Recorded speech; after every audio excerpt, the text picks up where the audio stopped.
Estas férias leve o observador no bolso. Na praia, no campo ou entre viagens, acompanhe toda a atualidade sem limites. Assine com 40€ de desconto e habilite-se a ganhar uma estadia de 2 noites num dos hotéis boutique da Small Portuguese Hotels. Este verão, desligue da rotina, não da informação. Assine em observador.pt. Temos, sei lá, o cianeto, a botulina, sei lá, o veneno dos sapos ou das serpentes, por aí fora. Exatamente. São coisas naturais e podem tóxicas. ser mortais e Claro. altamente tóxicas. E temos coisas sintéticas que nos salvam a vida, como o cloro. Quantos milhões de vidas é que o cloro não salvou no tratamento das águas, por exemplo? Exatamente.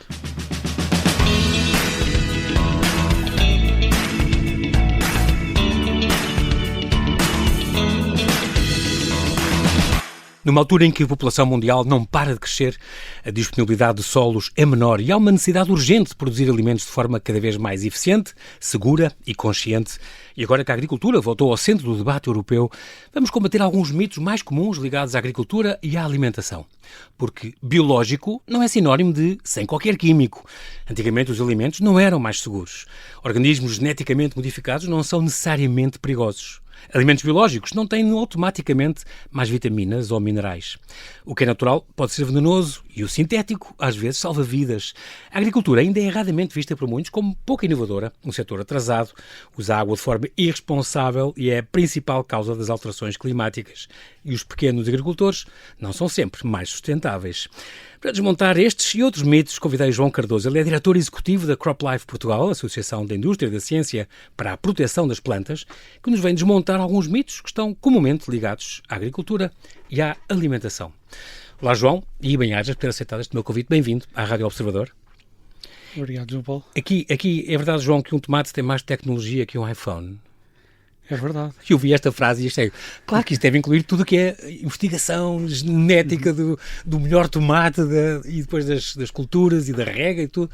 Deve estar isto tudo incluído aqui, não é? O seu autor, essa frase Quem disse? é do Mullet, que é um bioquímico espanhol, que dedicou muita da sua carreira a desconstruir muitos dos mitos ligados à agricultura e à ciência da alimentação, e de facto ele sintetiza isto tudo nessa frase, que é um tomate tem mais tecnologia que um iPhone.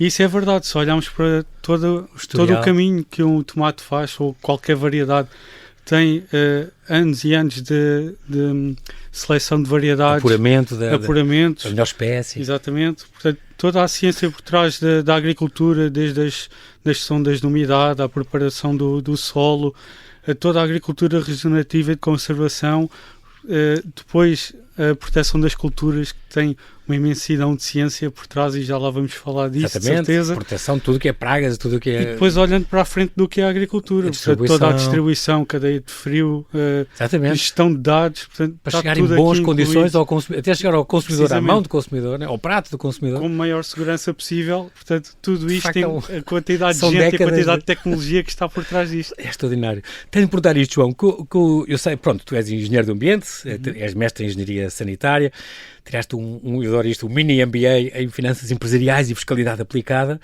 e depois especializaste na nova SBE também em agribusiness e sustentabilidade. É muito curioso porque este teu apelo, estás a pessoa mais bem formada pelo lugar onde estás, este apelo da agricultura vem de onde? Tua família já cultivava coisas em Loures? Não cultivava. Então, os meus familiares não são agricultores, contudo, ao longo da vida sempre fui um pouco rodeado de agricultura, quer no sítio onde eu passava férias, perto de Torres Vedras, por exemplo, que ainda temos lá uma casa, e desde novo sempre estive rodeado de peras, de vinha, por aí fora. Portanto, o meu primeiro trabalho foi vindima, por exemplo. Portanto, e depois estudei no ISA, não é? Sim, e logo aí temos contacto com o Instituto Superior de Agronomia. Uma escola extraordinária. Apesar de ser de ambiente, partilhar cadeiras também com o tronco comum de agronomia.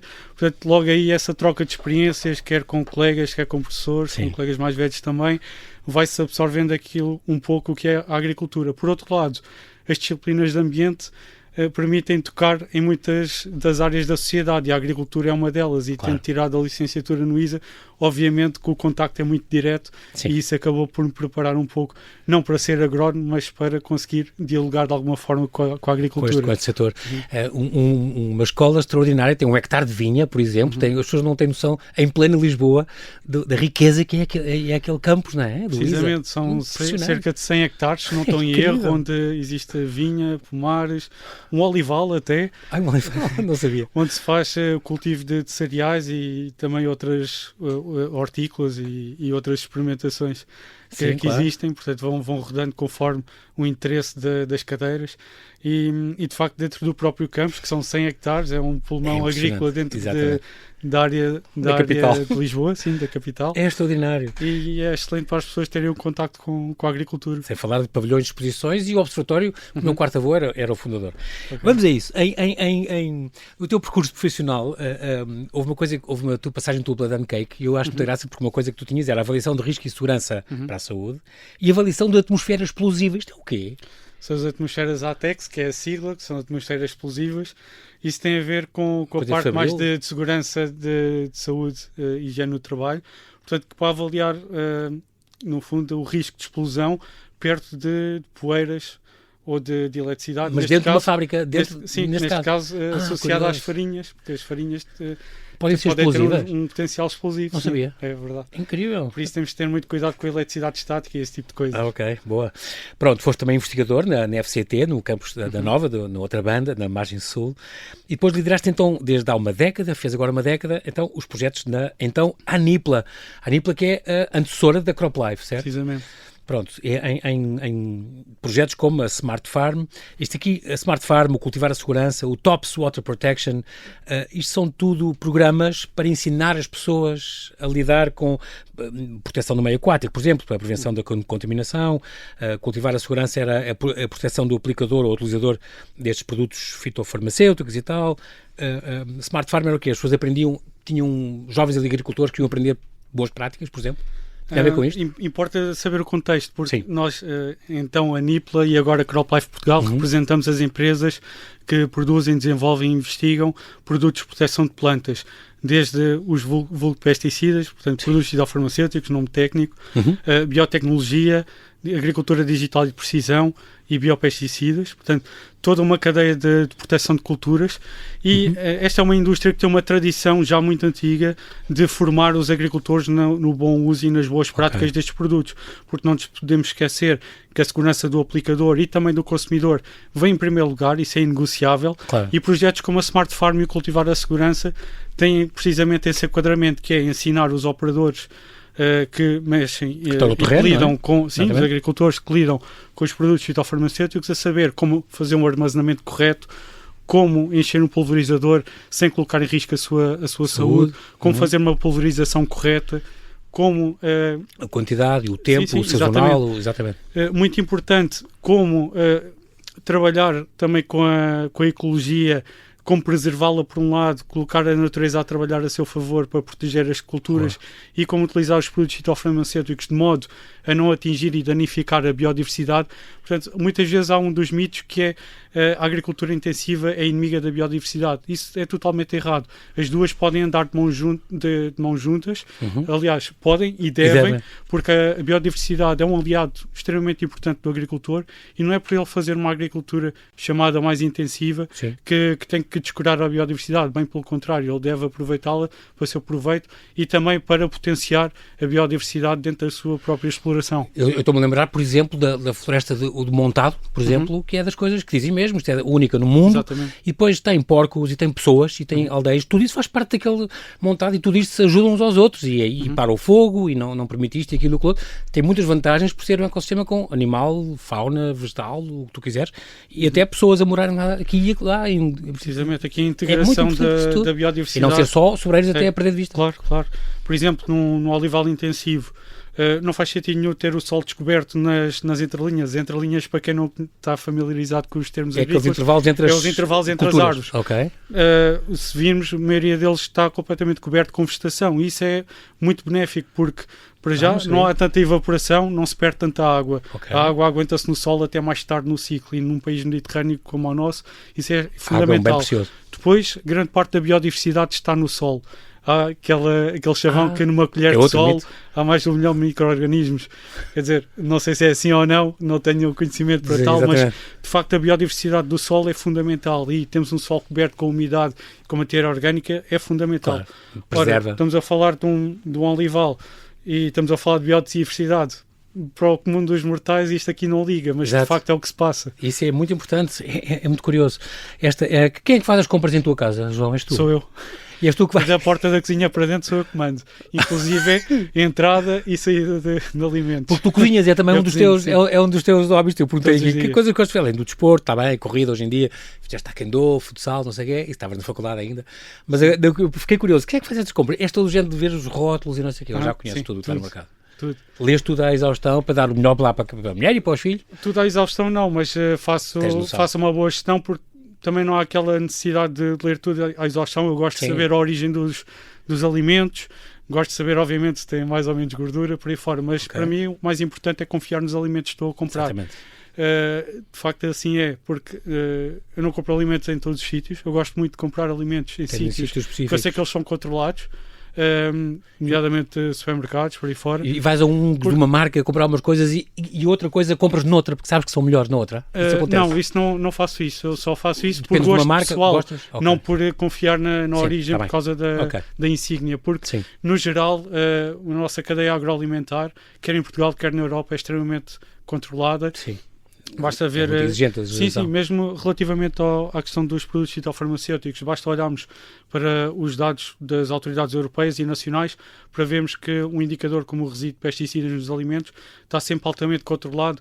Temos cumprimentos ao nível dos 97%, 98%, sistematicamente, ano após ano, e isto em centenas de milhares de amostras. Exatamente. Portanto, isto dá-nos uma garantia de segurança alimentar muito boa ao nível da União Europeia e Portugal em particular. Em contrapartida, João, quando, por exemplo, estou a pensar num produto ao caso, arroz basmático, vem do Oriente, e depois a gente sabe-se lá de que materiais pesados tem as águas com que eles regam, não sei o quê, há muitas suspeitas sobre isso. No entanto, é vendido na União Europeia. A União devia ter mais cuidado com isso? Ou aí estão em desvantagem os nossos produtores cá, não é? Sim, aí logicamente tem que haver um controlo apertado daquilo que vem de fora, e isso é feito por autoridades como, por exemplo, a nossa Direção-Geral de Alimentação e Veterinária, faz o controle dos alimentos que vêm nos nossos portos, por exemplo.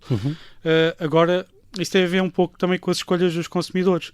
Se nós temos um arroz carolino fantástico, como em Portugal, que é só aquele que eu compro, entre parênteses.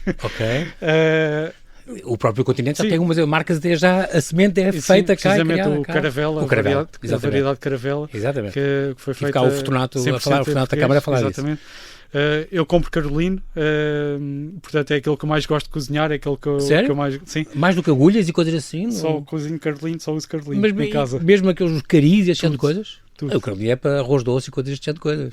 Ou arroz malandrinho, esse género de coisas. Fazer um arroz de marisco com arroz sem a carolina é um crime. Muito bom. Então e tu escolhes e sabes, vais então às marcas. Por aí, o mais importante é mesmo a confiança dos consumidores nos produtos agrícolas que estão à sua disposição. Ainda mais quando é para casa e para os filhos. Que temos aos dias de hoje garante-nos bastante isso. Bastante qualidade. E já agora, só para acabar este intervalo aqui, gostas muito de cozinhar. O que é que tu és especialista a fazer, João? Quando levas amigos para jantar em tua casa, o que é que tu gostas de lhe dar? Que fazes muito bem. Mantenho no arroz, sou ótimo a fazer arroz. Há mil arrozes? Sim, o arroz de marisco, o arroz de pato, o arroz à valenciana, fiz recentemente. Portanto, bom. São três assim. Mas é arroz bomba, tu usas arroz bomba? Não, uso a carolina. Sempre o carolino? Sim. Ok. Que o valenciano não te ouça. E não até fiz polvo, por exemplo. Portanto, gosto de cozinhar várias coisas também. Muito bem. Tu vês da região oeste, agora estava a pensar numa coisa por causa das maçãs. Há maçãs, citrinos, peras, mangas. Tu vês muita pera roxa também, essa zona. Uma maçã com uma manchinha é mais saudável que uma maçã perfeita do supermercado? Ou isso é um daqueles mitos?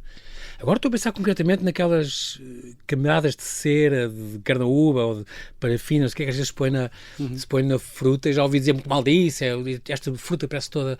Eu sou muito adepto da fruta feia, portanto acho que é uma coisa importante a ver. Mas aquela toda pintada e toda da mesma cor, parece que está pintada, e depois mas depois quem o faz diz que, bem, isto aumenta o tempo de conservação, reduz a perda de água, evita o ataque de fungos, é um produto natural e vegetal 100%, não faz mal nenhum, até a cera de abelha às vezes é usada, e portanto é uma coisa perfeitamente possível, mas dá aquela imagem que é pintado para agradar ao consumidor.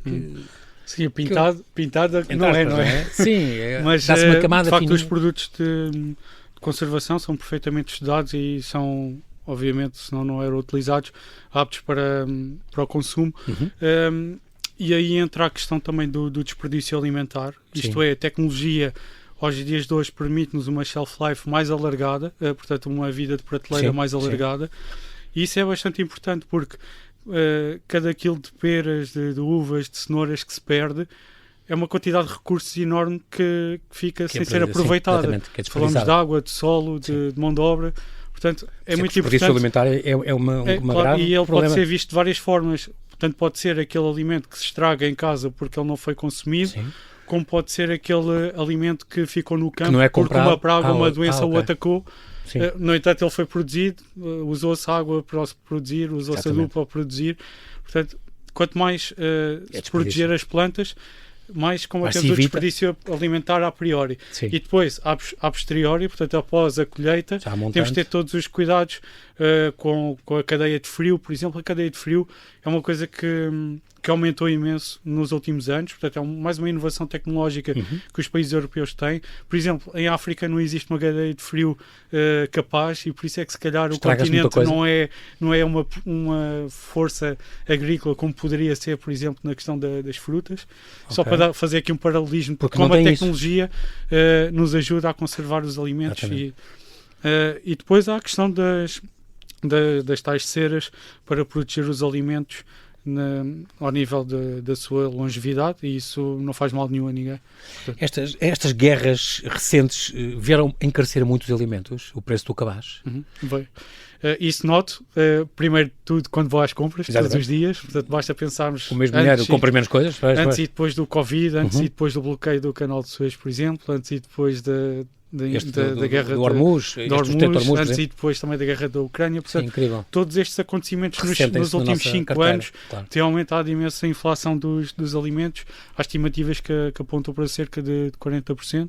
Não sou especialista na matéria, mas há algumas notícias até que vocês passam aqui no Observador que indicam muito essa cifra, e de facto é um peso bastante grande na fatura de todos os dias. O Daniel Serrão, João, médico, professor catedrático, que foi Prémio Nacional de Saúde e Prémio Pfizer, morreu há quase uma década, dizia sempre que a população mundial, neste momento há 8,3 mil milhões de habitantes, havia maneira de sustentá-la com todos os recursos que a Terra tem. Podia-se perfeitamente a sustentar, e há aquele género, não, as pessoas aumentam muito a população e as pessoas vão deixando de poder comer porque não há maneira de cultivar comida para tanta gente.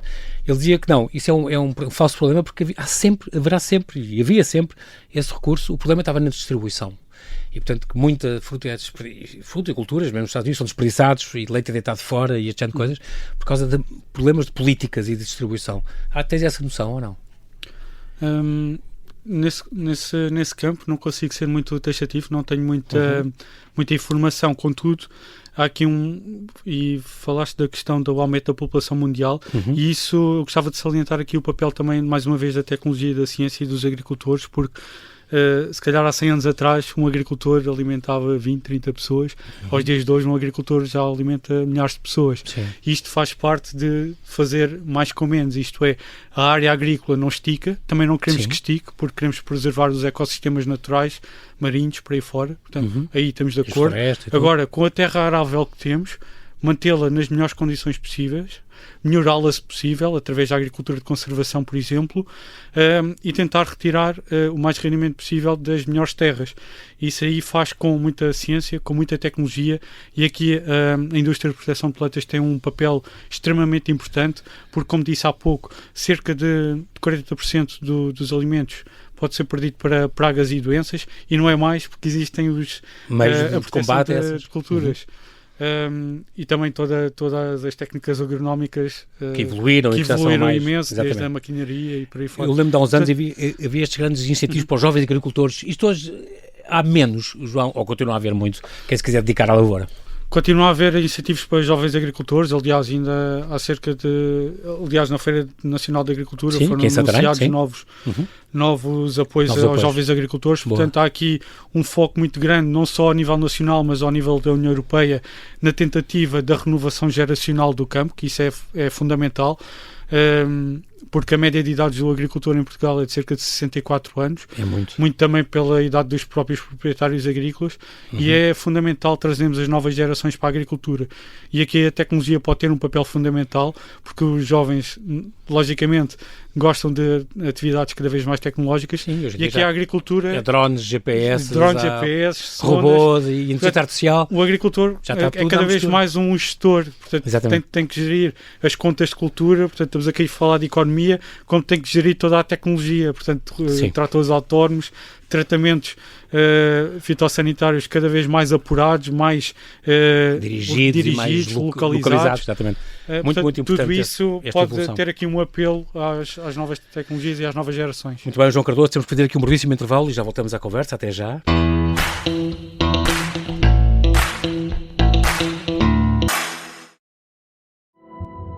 Achas que te vão pagar o resgate?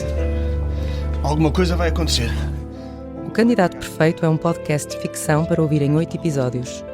Se eu saísse agora da corrida, eu ia estar a ceder ao medo. E é precisamente isso que os gajos querem, que nós tenhamos medo. Com as vozes de José Raposo, Paulo Calatré, Madalena Almeida e a minha, Susana Brandão. Pressionado por quem? Sai um traficante acima dele hoje. Episódio 2. Câmara lenta. Inspetora, passámos a sair daqui a dar à serra. Quem é que lhe disse que íamos à serra? Este podcast de ficção tem o apoio da Citroën.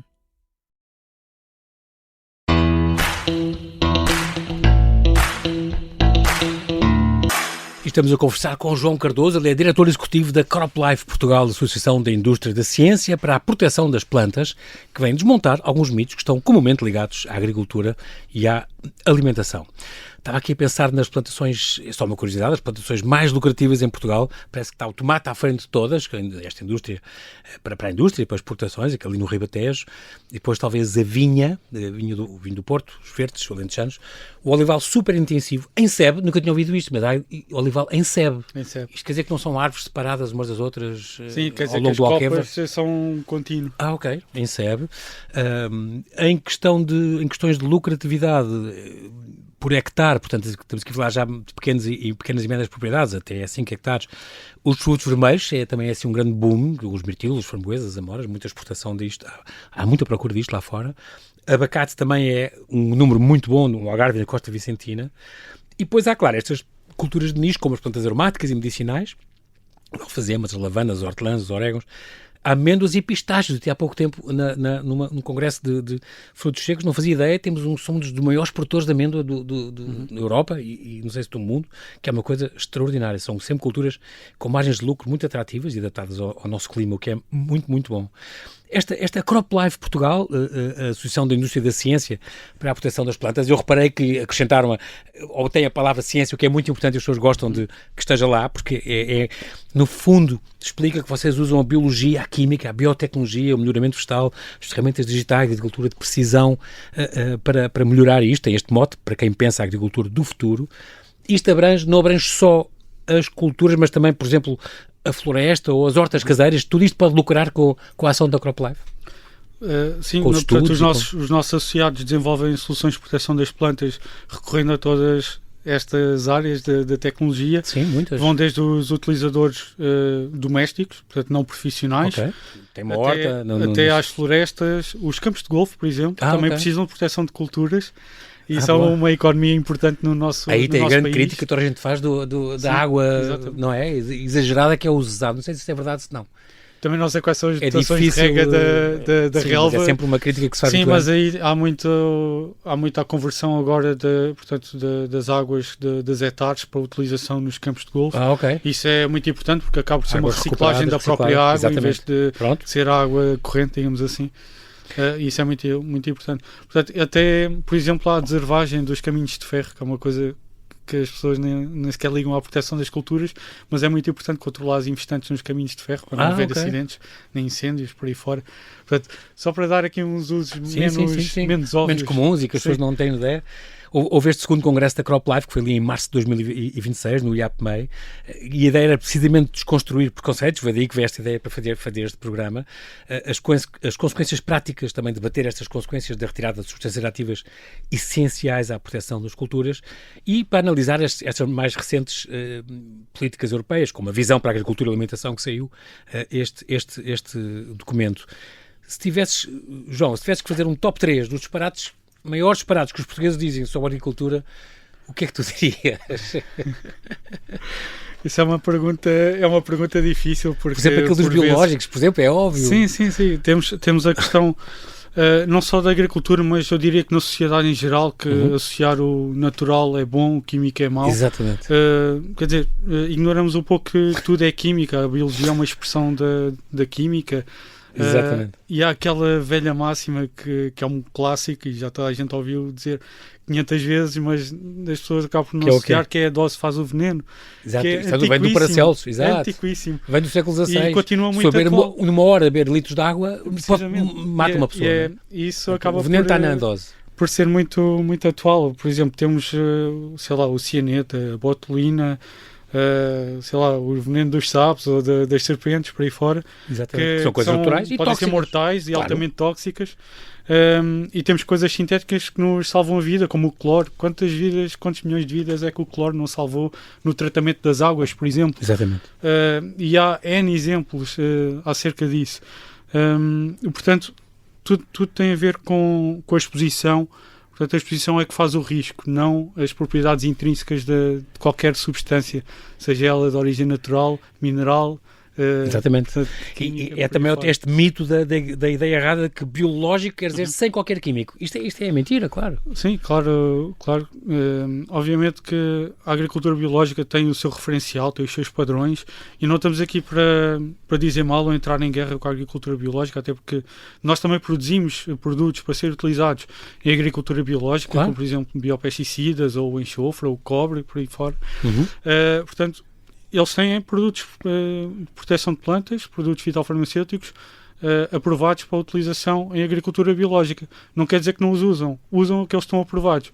Agora, isso não os faz melhor ou pior do que a agricultura convencional ou a agricultura, porque a agricultura chamada convencional segue os padrões da proteção integrada. Portanto, e isso permite ao agricultor ter uma flexibilidade maior da forma como protege as culturas. Não quer dizer que ele também não use joaninhas, por exemplo, para comer os pulgões. Não quer dizer que ele não use um enrelvamento ou as culturas de cobertura para enriquecer o seu solo. Não quer dizer que ele faça uma monitorização apertada das pragas antes de aplicar qualquer inseticida. Não quer dizer que ele não use armadilhas ou feromonas para fazer o controle de pragas e doenças. Toda esta flexibilidade é uma riqueza muito grande que o agricultor tem, e é aí que está à disposição de uma correta e eficaz proteção de plantas. Portanto, temos que parar um bocado com esta dicotomia, a agricultura biológica, a agricultura convencional, porque no fundo a defesa aqui é de uma agricultura sustentável como um todo, e a defesa e a proteção das culturas não é a defesa dos pesticidas, é a defesa de uma agricultura sustentável e que produz alimentos seguros e acessíveis para todos. Segurança alimentar também, obviamente. Não comas isso, que isso está cheio de químicos. Tudo que é natural é melhor. Portanto, isto são mitos, quer dizer, é tal quimiofobia que tu falas. É um bocadinho. Nunca mais esqueço desta pequeno almoço, quando a pessoa está com pressa, e que tal água, açúcar, proteína e gordura, estéreis, alcaídos, álcoois, riboflavina, ácido ascórbico, cálcio, magnésio, fósforo. Parece uma grande mistela, mas é uma maçã. E as pessoas esquecem-se que uma maçã tem cianeto, tem formaldeído, tem flavanoides, tem dihidrogênio e tal. São os ingredientes de uma maçã. A banana tem vários corantes e conservantes naturais, tem aminoácidos, tem muitos Zs, as pessoas têm medo dos Zs. Tudo o que acham que é veneno e que é... A vitamina C é um E, é o E300. A vitamina B2 é o E101. A beta-caroteno é o E760A. Quer dizer, as pessoas não devem, de facto, ter esta quimiofobia. E há esta ideia também do que antigamente os alimentos eram mais seguros. Isto também é um bocado é uma coisa, uma visão romantizada. Isso é uma visão romantizada, precisamente. Portanto, a alimentação é um assunto muito emocional. Sim. Portanto, é aquilo com que nós nos relacionamos todos os dias, precisamos comer 3 vezes ao dia, e aquilo que ingerimos faz-nos alguma confusão de alguma forma. Isso torna o assunto muito emocional e às vezes é difícil manter aqui o racional das coisas, mas de facto ainda é esse mito. Antigamente é que era bom. Temos que ter em atenção toda a evolução que foi feita ao nível do controle microbiológico dos alimentos. Antigamente morria-se por doenças relacionadas com o leite, com a água também, que falava há pouco, e toda a cadeia de rastreabilidade e também de regras de segurança e de alimentação, portanto o famoso HACCP, por exemplo, os controles das cadeias portanto, da cadeia de frio, tudo isso faz com que hoje em dia haja muito menos intoxicações alimentares, ou menos exposição também a micotoxinas, que são um grande provocador de cancros, e as pessoas não têm ideia disso. As micotoxinas são as toxinas produzidas por fungos, por exemplo, e que por acaso estão a aumentar devido à retirada de substâncias ativas na Europa. É preciso ter atenção a isso. Portanto, não é, estamos a tirar produtos fitofarmacêuticos por um lado, mas depois temos problemas de segurança alimentar por outro. Quer dizer, isto não faz muito sentido. Portanto, antigamente havia a ausência de refrigeração, pasteurização, controle sanitário. Só isto são 3 grandes vetores que hoje em dia impedem muitas doenças que havia antigamente. Falaste uma coisa muito, muito importante, que é a questão da legislação europeia. E é uma coisa que tem acontecido um bocadinho. Temos ideia que as PACs, estas políticas agrícolas comuns, com cotas e tal, desbarataram um bocadinho a nossa agricultura, João. Isto é muito verdade ou as coisas foram feitas de maneira inteligente? Eu não sendo um especialista em PAC, portanto não vou aqui atravessar muito nesse tema, mas a PAC teve um papel extremamente importante, que foi de tornar a alimentação, por um lado, abundante. Portanto, vínhamos de períodos da Segunda Guerra Mundial, era preciso alimentar a Europa, havia escassez alimentar, racionamento alimentar por aí fora, era preciso organizar os campos, reabilitá-los após as guerras também, e fazer com que a pessoa comum pudesse comprar alimentos, efetivamente, porque também era preciso pessoas para trabalhar em serviços, fábricas, escolas, hospitais. Nem todos podemos ser agricultores. Portanto, mais uma vez, o agricultor tem que alimentar todos os outros setores da população. E aqui a PAC teve muito esse papel de democratizar o acesso à alimentação produzida pela agricultura, pelos agricultores, e libertar tempo da sociedade para se dedicar a outros fins. Portanto, esse foi o grande mérito da PAC. E eu acho que esse sempre foi o bottom line e continuou até aos dias de hoje. E com a inflação que falávamos há pouco, continua, diria eu, a ser uma missão muito importante, que é tornar a alimentação acessível, porque vemos, por exemplo, na DECO, que foi apresentado no nosso congresso, tinha acabado de passar os 260 euros, creio eu, o cabaz alimentar nesse dia, e desde aí continua a aumentar. Portanto, o preço da alimentação não está a ficar mais barato, e então as políticas públicas também têm que continuar a ser orientadas para o nosso poder de compra, por um lado, e aqui a PAC tem muito esse papel de tornar acessível os alimentos, porque também uma das missões da nossa sociedade é comermos cada vez melhor, mais e melhor. E não é só o acesso a calorias, é o acesso à qualidade dos alimentos, aos nutrientes, e isso só se faz através de uma alimentação variada.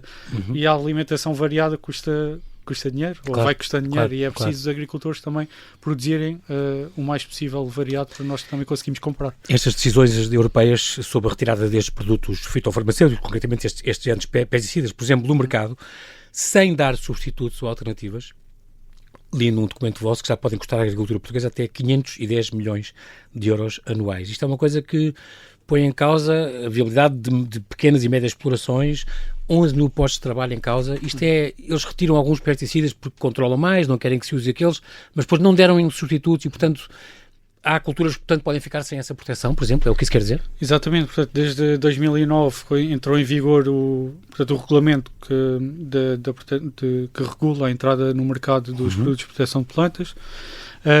E desde 2019, portanto 10 anos depois, entramos aqui numa cadeia de retirada de substâncias ativas, portanto cerca de 76, e não houve nenhuma aprovação de uma nova. Portanto, existem cerca de 400 ao nível global, portanto na Europa, e estamos a falar de uma porcentagem já significativa. Sim. E como dizia há pouco, a proteção das culturas tem na sua riqueza a variabilidade de modos de ação, porque isto é um pouco como os medicamentos para a nossa saúde, que é, se tomarmos sempre o mesmo medicamento, corremos o risco de haver resistências da doença. E na agricultura é exatamente a mesma coisa. Se nós aplicarmos sempre o mesmo produto fitofarmacêutico, o mesmo produto antipraga, mais certo é aquela praga adaptar-se e depois já não há efeito. Não resiste. Portanto, aqui a eficácia está na variabilidade de modos de ação, de substâncias ativas, e quando se restringe a caixa de ferramentas, que é assim que lhe chamamos, diminui essa variabilidade. Diminui-se aqui a variabilidade. Portanto, mais pragas vai haver e mais resistentes. Não há aqui um equilíbrio entre as saídas de substâncias ativas e a entrada de novas. E então, aqui o nosso posicionamento é que deveria haver uma avaliação mais baseada na exposição, portanto mais uma avaliação de risco mais pura e não tanto a acessão do perigo das substâncias, portanto aquele conceito que falávamos há pouco, por um lado, portanto para manter as que existem.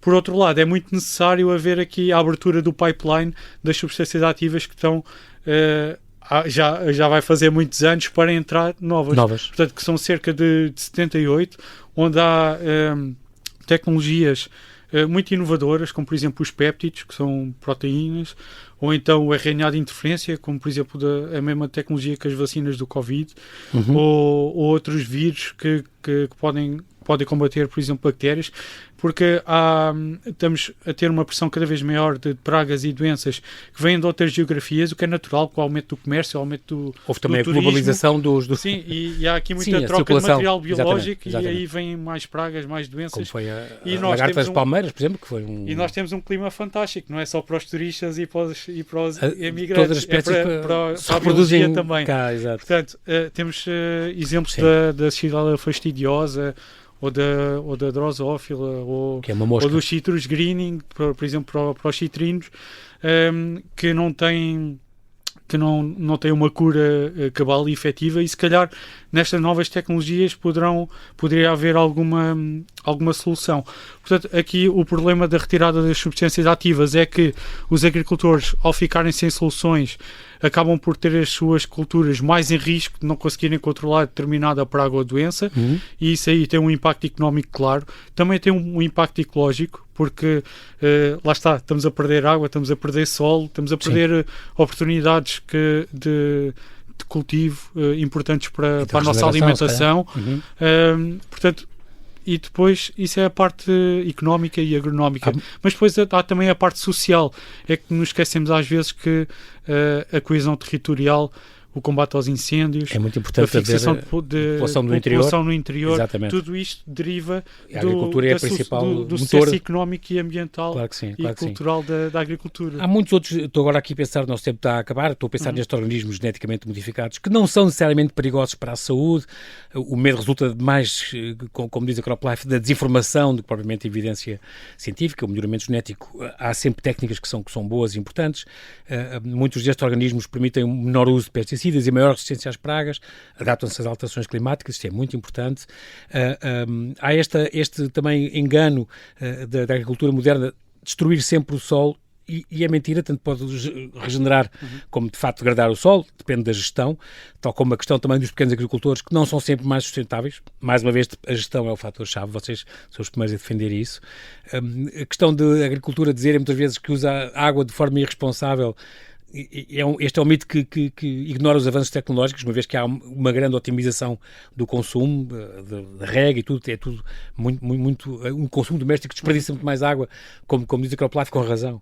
A questão da agricultura ser a principal causa das alterações climáticas também claro que causa, mas também pode ser a solução, a questão dos gases com efeito de estufa, que também está incluído na parte, eu acho que tenho a ideia que os agricultores são os primeiros ecologistas, são os primeiros que lhes interessam que o solo não são inimigos do ambiente, antes pelo contrário, não é? Nós temos a ideia, muitas vezes, a população em geral, que há de facto este afastamento do consumidor da agricultura, e era importante haver esta ligação maior. E há também este mito, não há inovação na agricultura, quando hoje, já falaste disso, João, a questão da robótica, da inteligência artificial, do GPS, da agricultura de precisão, os drones para a monitorização cada vez se usam mais. Eu no neste congresso eu tive a oportunidade de ouvir sobre isso. Agricultura de precisão é o quê? É a cultura certa para aquele lote de terreno, para aquela coisa? É o que isso é? A agricultura de precisão é, no fundo, aqui uma gestão de dados. Portanto, a agricultura é dos setores que mais gera dados no mundo inteiro. E então, com a gestão dos dados, nós conseguimos saber, por exemplo, a salinidade de um terreno. Isso pode influenciar a cultura ou a variedade que se vai plantar, para dar um exemplo. A questão do desenvolvimento da própria cultura, saber se já está no momento ótimo de colheita ou não. Isso é importante por causa também do desperdício alimentar e das cadeias de abastecimento. Temos ainda a monitorização de pragas e doenças. Por exemplo, há um projeto muito giro de um parceiro nosso, que é o Smart Farm Collab, que através dos dados meteorológicos, mas também dos dados das plantas, consegue fazer a monitorização do milho das videiras, por exemplo. E aí o agricultor sabe se há condições ou não, ou há para haver infecção da planta, e ou trata ou não trata de acordo com aquela indicação. Portanto, já não há aqui achismos. Portanto, a agricultura de precisão retira muito aqui o achismo da equação. É melhor usar isto, não sei, talvez. E leva-nos a uma otimização dos recursos naturais, quer seja água, fertilizante, produtos de proteção de plantas, só para dar 3 exemplos dos mais óbvios. Sim, para acabar, então, temos este mito da agricultura não é motivo de orgulho nacional. E a realidade é bem diferente. A agricultura portuguesa está na vanguarda da tecnologia, sustenta milhares de empregos, preserva paisagens e tradições e ajuda, pela gestão do património, claro, a prevenir incêndios, por exemplo. De facto, a agricultura tem evoluído muito, muito significativamente. Numa frase, João, se pudesse deixar uma mensagem aos consumidores portugueses, qual seria a maior ideia errada sobre alimentação e agricultura que gostavas de ver desaparecer de uma vez por todas? Sim, de facto, aqui a questão que o natural é bom, o químico é mau, eu volto a isso, porque de facto é um mito que, muito enraizado, de facto, que arrasa não só a agricultura, mas muitas das indústrias ao nível europeu, não só as nossas relacionadas com a alimentação. Isso levou muito ao Pacto Ecológico Europeu, por exemplo, que nos está a trazer bastantes condicionalismos económicos. E está a haver até alguma mudança de política nesse sentido, e foi muito baseado nesse mito e nessa quimiofobia, que é preciso desmistificar e olhar para as coisas com mais pragmatismo e objetividade. Muito bem, João Cardoso, quero agradecer a tua disponibilidade em vir à Rádio Observador, e continuação, que oxalá também a CropLife também continua a ter estas ações de informação e de formação para todos os agricultores também conhecerem estas tecnologias de ponta. Muito obrigado por teres vindo. Muito obrigado, João. Obrigado.